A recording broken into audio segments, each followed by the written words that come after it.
اس mystery کو دور کرنے کے لیے جب میں نے ریسرچ کی تو مجھے ایک آرٹیکل ملا جو کہ کافی ڈیٹیلز دے رہا ہے کہ ایکچوئل میں یہاں پہ کیا ہوا ہے۔ الیکشن سے کچھ دن پہلے ایک رپورٹ آئی تھی جس کے مطابق 30% ٹوٹل رجسٹرڈ ووٹرز جو ہے وہ ووٹ بائی میل کرنا چاہتے تھے، اور 43% ایسے لوگ تھے جو الیکشن ڈے کو فزیکلی وہاں جا کے ووٹ کرنا چاہتے تھے، اور 21% لوگ ایسے تھے جو ارلی ان پرسن ووٹ کرنا چاہتے تھے۔ ہم اس گراف کی مدد سے ٹرمپ اور بائیڈن کے ٹوٹل ووٹرز کو کمپیئر کریں گے، جس سے ہمیں پتہ چلتا ہے کہ ٹرمپ کے ٹوٹل ووٹرز میں سے 11% لوگ ایسے تھے جو بائی میل ووٹ کرنا چاہتے تھے، 20% لوگ ایسے تھے جو ارلی ان پرسن ووٹ کرنا چاہتے تھے، اور 66% ووٹرز ایسے تھے جو فزیکلی الیکشن ڈے کو وہاں جا کر ووٹ کرنا چاہتے تھے۔ جبکہ اگر بائیڈن کو دیکھا جائے تو بائیڈن کے 47% ووٹرز ایسے تھے جو بائی میل ووٹ کرنا چاہتے تھے۔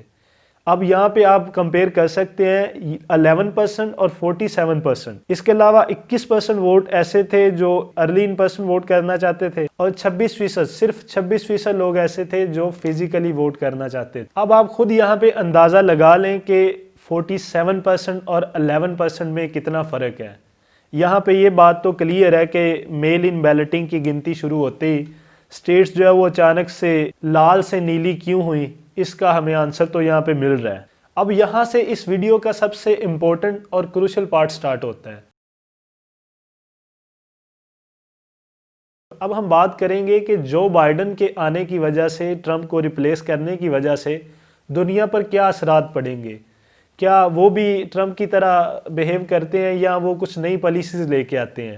ایسا مانا جاتا ہے کہ جب بھی امریکہ کا کوئی پریزیڈنٹ چینج ہوتا ہے تو دنیا میں بہت سی نئی تبدیلیاں دیکھنے کو ملتی۔ اس وقت ہمارے پلانٹ کے لیے جو سب سے بڑا تھریٹ ہے وہ کلائمیٹ چینج ہے۔ جو بائیڈن ٹرمپ کی کلائمیٹ چینج کی ڈینائل پالیسی کے سب سے بڑے مخالف ہیں۔ ٹرمپ کی کلائمیٹ کو لے کے ڈینائل پالیسی سے مراد یہ ہے کہ ٹرمپ اور اس کے کچھ ریپبلکن ساتھی مانتے ہیں کہ جو دنیا میں کلائمیٹ چینج آ رہا ہے اس میں ہم انسانوں کا کوئی لین دین نہیں ہے، یہ ایک نیچرل پروسیس ہے اور اس نے ہو کے رہنا ہے۔ سو ہمیں کاربن امیشن اور جو فوسل فیولز ہم یوز کر رہے ہیں، جو ہم ان کی کنزپشن کر رہے ہیں، اسے نہیں روکنا چاہیے کیونکہ یہ ہماری اکانومی کے لیے بہت زیادہ امپورٹنٹ ہے۔ سو وہ اکانومی پہ فوکس کرتے ہیں، نہ کہ اس کیپٹل اکانومی کی وجہ سے کلائمیٹ چینج پر پڑنے والے اثرات۔ جبکہ ڈیموکریٹس اور جو بائیڈن کی سوچ اس کے اپوزٹ ہے، وہ سمجھتے ہیں کہ کلائمیٹ چینج ایک بہت بڑا تھریٹ ہے ہمارے پلانٹ کے لیے۔ جو بائیڈن آنے والی فیوچر جنریشنز کے لیے اس دنیا کو ایک بیٹر پلیس بنانا چاہتے ہیں۔ جو بائیڈن اپنی سپیچز میں کسی نیو ڈیل کا ذکر کرتے ہیں جس کے ذریعے وہ کاربن امیشن کو کم سے کم کرنا چاہتے ہیں۔ جو بائیڈن گرین اکانومی پر $2 ٹریلین لگانا چاہتا ہے جس میں کلین انرجی، انفراسٹرکچر اور کمیونٹی ڈیولپمنٹس وغیرہ شامل ہیں۔ اس کے علاوہ وہ پیرس ڈیل کے حمایتی ہیں، وہ پھر سے پیرس ڈیل کا حصہ بننا چاہتے ہیں۔ پیرس ڈیل ایک ایسے معاہدے کا نام ہے جو کلائمیٹ چینج کو کاؤنٹر کرنے کے لیے UN ریکگنائزڈ آلموسٹ تمام کنٹریز کے درمیان پیرس میں طے پایا تھا،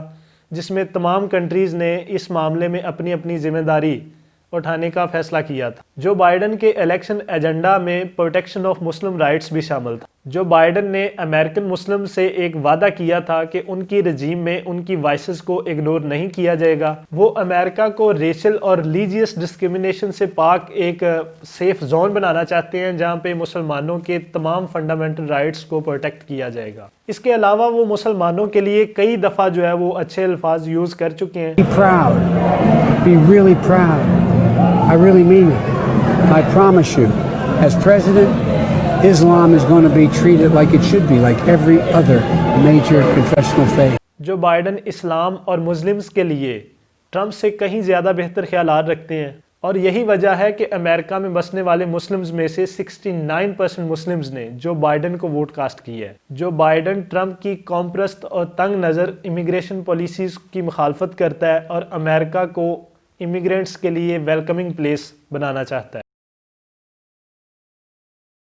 ویسے تو US کی فورن پالیسی کے بارے میں کہا جاتا ہے کہ وہ کافی ریجڈ اور انٹرسٹ سینٹرک ہے، مگر جو بائیڈن ٹرمپ کی مڈل ایسٹ میں جو پالیسیز ہے اس پہ نظر ثانی کرنا چاہتے ہیں۔ جو بائیڈن پیلسٹین میں اسرائیل کی نیو سیٹلمنٹس اور انیکسیشن پلان ہے جو اس کے خلاف ہے۔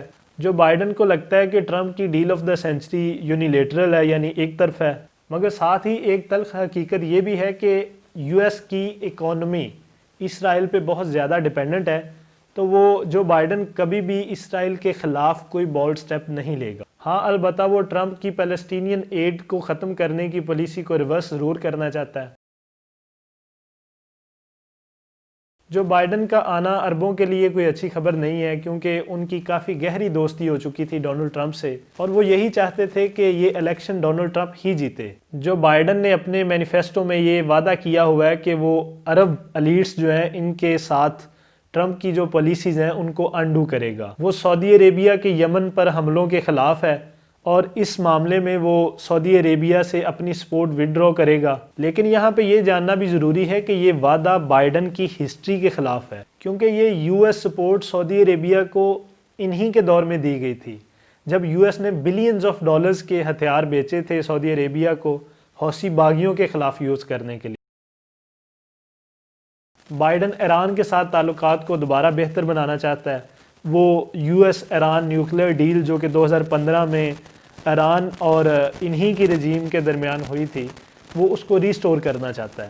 2018 میں ٹرمپ رجیم میں ایران اور یو ایس کے درمیان کافی زیادہ کشیدگیاں شروع ہوئیں، جس میں ٹرمپ نے اس ڈیل سے ایگزٹ کیا اور ایران پہ بہت زیادہ سینکشنز لگا دی گئی. اور 2020 میں بھی ایران اور یو ایس اے کے درمیان کشیدگی کافی زیادہ بڑھی، اور اب یہ ری نیگوشیٹ کرنا چاہتا ہے ایران کے ساتھ، وہ ساری کشیدگی کو ختم کرنا چاہتا ہے. اس کے لیے یو ایس کو ایران سے سینکشنز ہٹانی پڑیں گی، جس کے لیے بائیڈن جو ہے وہ ولنگ ہے. جو بائیڈن کی ایران کے متعلق یہ جو خواہش ہے، اس کو لے کے اسرائیل اور عرب ممالک میں بہت ان ویلکمنگ ریئیکشنز ملے. اسرائیل بائیڈن کی اس خواہش کو بیوقوفی سمجھتے ہیں، اور وہ سمجھتے ہیں کہ ری نیگوشیشن اور ڈیل کا ریسٹور کرنا جو ہے یہ ایک دن اسرائیل اور ایران کے درمیان جنگ کا ماحول جو ہے نا وہ بنا سکتا ہے. لیکن اگر ہم خطے کے لحاظ سے دیکھیں تو یہ ایک کارآمد اقدام ثابت ہو سکتا ہے، کیونکہ اس سے خطے میں ریجن میں جو ہے نا وہ ایک بیلنس آف پاور آئے گا.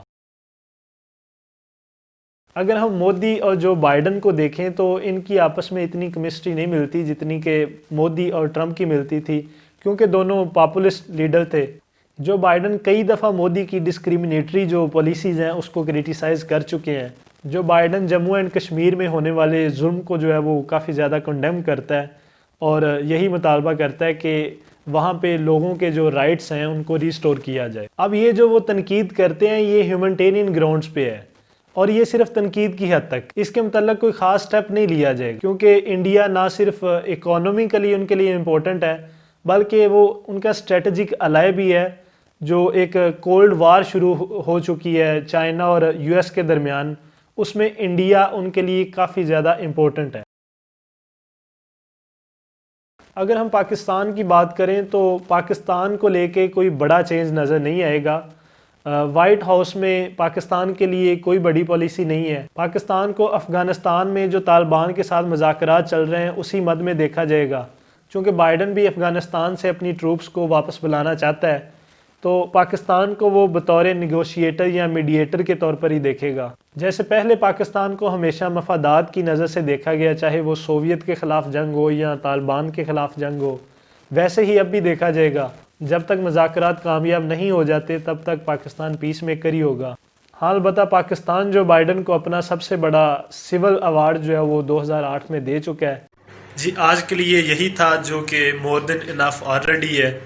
تو خدا حافظ، اپنا خیال رکھیے گا، انشاءاللہ پھر ملیں گے.